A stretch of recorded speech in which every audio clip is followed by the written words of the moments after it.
Lisa from Babes in Disneyland, and I'm here with Carlos. He's the manager of food and beverage concept development. It's concept something like that. Correct. Yes. It's concept development for food and beverage here at the Disneyland Resort. And you know, every year everyone really looks forward to Haunted Mansion Holiday, and one of the big highlights for all of us fans is the gingerbread structure in the ballroom scene. And Carlos, can you tell everyone a little bit about the history of that? Definitely. You know, the gingerbread piece has been a tradition since year one, actually. 2001 is when we first started doing this. I don't know if you've ever met Steve Davison, but he's like kind of the creative genius behind this. He wrote a poem, and in the poem it actually says, even a gingerbread house could be scary. Well, that was our cue. We said, we've got to be able to bring our chefs in and play with this. We've been doing it ever since. Cool. So this year's gingerbread house is kind of a tomb theme. To explain a little bit about that. Well, like I said, every year it's a different design. The one common denominator is that every year it is a house, and it's actually our Haunted Mansion. So if you look carefully, you can actually see some of the pillars and whatnot in there. And this year's it's a tomb. It's about 5 feet tall. Amazing. And it is, and it weighs about 500 pounds.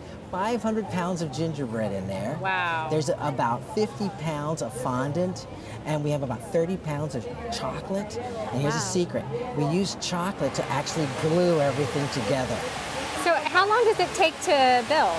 It's about 3.5 weeks altogether. Wow. And we have about 5 what we call chef decorateurs working on this piece. 2 of them have actually been on this piece every year for every year we've been around. And is it true that it's haunted? Definitely is. Here's another little secret we don't share too much, but it's a 3-day process. We bring the piece in different parts, and we drop it off on the first day. We place it on the table and kind of walk away and let the gingerbread kind of acclimate to the surroundings. Then we come back the next day, and year after year we always find that some ghost has taken one of the shingles off the back of the gingerbread piece.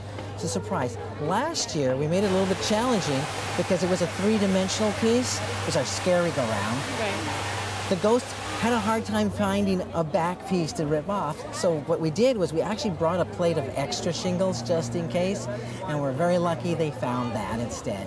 Very cool. It's something that happens every year, and this year again, we brought it in, and sure enough, shingles are missing. Very cool. Well, thanks so much for sharing that with us. My pleasure. Come on down and check out Haunted Mansion Holiday and see the gingerbread house. That's it from the Disneyland Resort.